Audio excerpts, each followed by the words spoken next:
Assalamualaikum warahmatullahi wabarakatuh.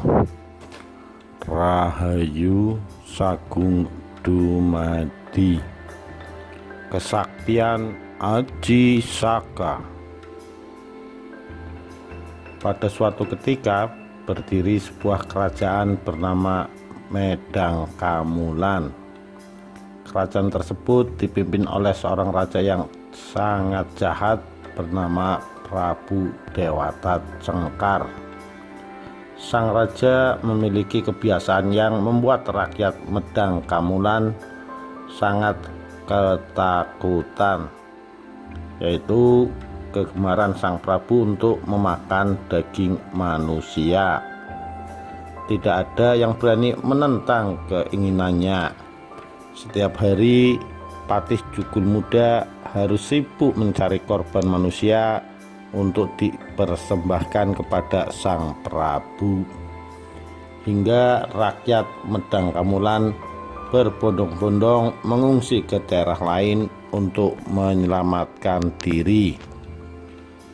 Kabar tentang kekejaman Prabu Dewata Cengkar sampai juga ke sebuah desa bernama Desa Medang Kawit. Di sana tinggal seorang pemuda sakti dan gagah berani bernama Aji Saka. Ia tidak tega mendengar banyak rakyat Medang Kamulan menjadi korban kebiadaban Prabu Dewata Cengkar. Akhirnya ditemani Dora dan Sembada, dua pengawal setianya, Aji Saka pergi ke Medang Kamulan. Sebelum tiba di Medang Kamulan, mereka singgah di sebuah pegunungan bernama Gendeng. Di sana Aji Saka berkata kepada Sembada, "Sembada, besok aku akan ke Medan Kamulan. Ku titipkan keris ini kepadamu. Jangan berikan kepada siapapun, karena aku sendiri yang akan datang mengambil keris ini." Keesokan harinya, pergilah Aji Saka melanjutkan perjalanan ke Medang Kamulan seorang diri. Setibanya di sana, ia mendengar kabar bahwa Prabu Dewata Cengkar sedang murka karena Patih Jugul Muda tidak berhasil mendapatkan persembahan untuknya. Mendengar hal ini, Aji Saka pergi menemui Patih Jugul Muda.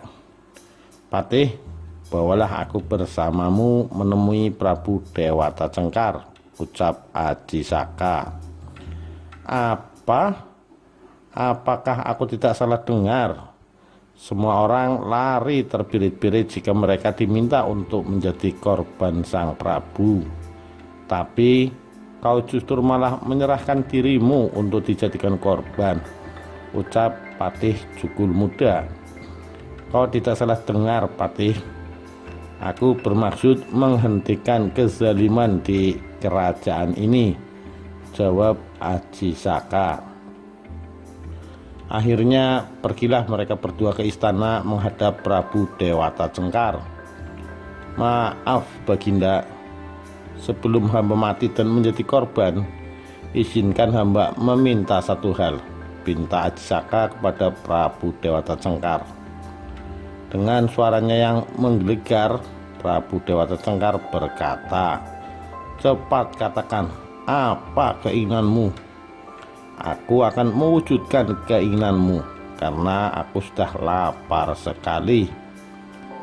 Aku ingin mendapatkan imbalan tanah seluas sorban yang aku pakai ini," ucap Aji Saka. "Hahaha, itukah keinginanmu?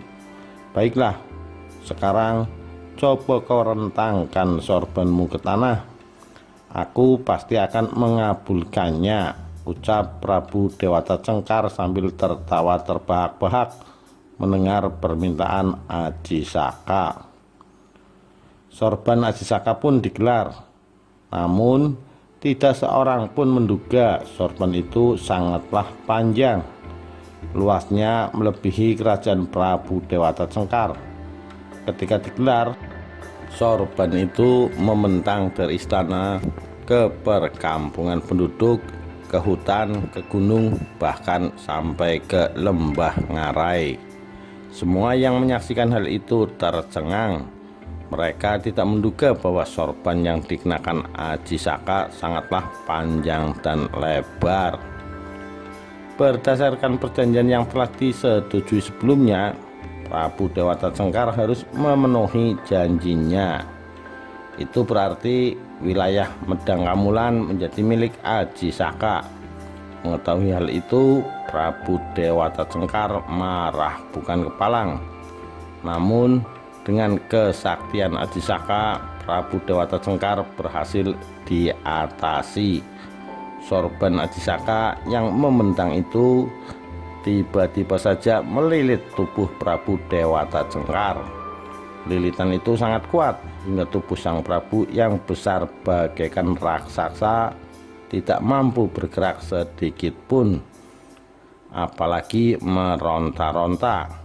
Kemudian tubuh Prabu Dewata Cengkar dilemparkan ke dalam laut selatan yang berombak besar. Dengan sekejap tubuh raksasa itu hilang ditelan ombak yang ganas. Prabu Dewata Cengkar akhirnya mati di tangan Aji Saka. Kezaliman Prabu Dewata Cengkar berakhir. Mendengar kematian raja mereka, rakyat Medang Kamulan bersorak-sorai. Mereka bahagia karena terbebas dari raja yang suka memakan daging manusia. Aji Saka akhirnya dinobatkan menjadi raja di Medang Kamulan. Ia menjadi raja yang baik hati dan bijaksana. Medang Kamulan pun mengalami masa kejayaan pada saat pemerintahannya. Suatu hari Aji Saka teringat akan kerisnya. Ia pun meminta bantuan Dora untuk mengambil keris yang berada di tangan Sembada. "Dora, tolong kau ambilkan kerisku yang berada di tangan Sembada yang kini berada di Pegunungan Kendeng," perintah Aji Saka. "Baik, akan aku laksanakan," ucapan Dora. Dora pun pergi ke Pegunungan Kendeng menemui Sembada. Setibanya ia di Kendeng, Dora langsung melepas rindu kepada sahabatnya. Keduanya akhirnya berbincang-bincang sejenak dan saling menanyakan kabar. Setelah itu, Dora menyampaikan pesan Aji Saka untuk mengambil keris pusaka. Mendengar hal itu, Sembada menolak dengan tegas permintaan Dora. Sembada teringat akan pesan yang pernah dia sampaikan. Aji Saka akan mengambil sendiri keris pusaka itu. "Maaf Sembada, tapi aku benar-benar diminta Aji Saka untuk mengambil keris miliknya. Aku hanya melaksanakan amanat yang diberikannya kepadaku," ucap Dora. "Maafkan aku juga Dora, bukan aku tidak percaya padamu, tapi aku hanya sekedar menjalankan amanat dari Aji Saka yang disampaikan kepadaku untuk tidak memberikan keris ini kepada orang lain," ucap Sembada. Akhirnya dengan berat hati mereka bertarung untuk melaksanakan amanat yang telah diembannya. Dora diminta untuk mengambil keris pusaka, sedangkan Sembada diminta untuk tetap menjaga keris pusaka itu sampai Aji Saka sendiri yang datang mengambilnya. Di lain tempat, Aji Saka sedang menunggu kedatangan Dora. "Seharusnya Dora sudah tiba di sini menemuiku. Tapi kenapa ia belum datang juga ya?" tanya Aji Saka dalam hati. Aji Saka kemudian menyusul Dora ke Pegunungan Kendeng. Setibanya di sana, betapa terkejutnya ia melihat dua orang kepercayaannya mati tergeletak bersimbah darah. Rupanya mereka bertarung sampai mati demi memegang amanat yang telah mereka emban. Aji Saka baru teringat akan pesan yang ia sampaikan kepada Sembada untuk tidak memberi keris itu kepada siapapun. Ia merasa bersalah kepada keduanya.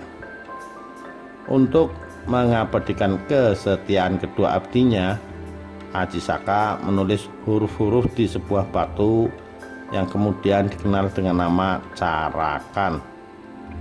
Susunan huruf-huruf Jawa itu adalah Hana Caraka, Data Sawala, pada jayanya Maga Batanga.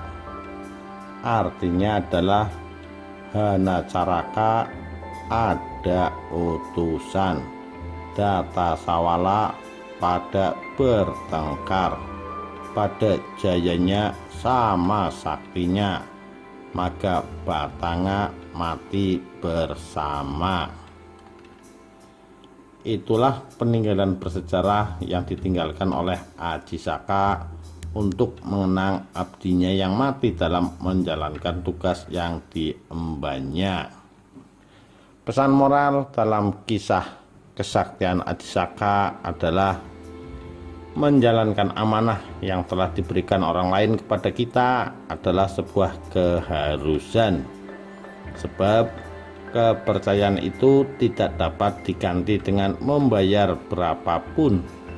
Orang yang memegang amanah dan kepercayaan yang diberikan patut mendapat penghargaan yang setinggi-tingginya. Sekian, terima kasih. Wassalamualaikum warahmatullahi wabarakatuh. Rahayu Sagung Dumadi.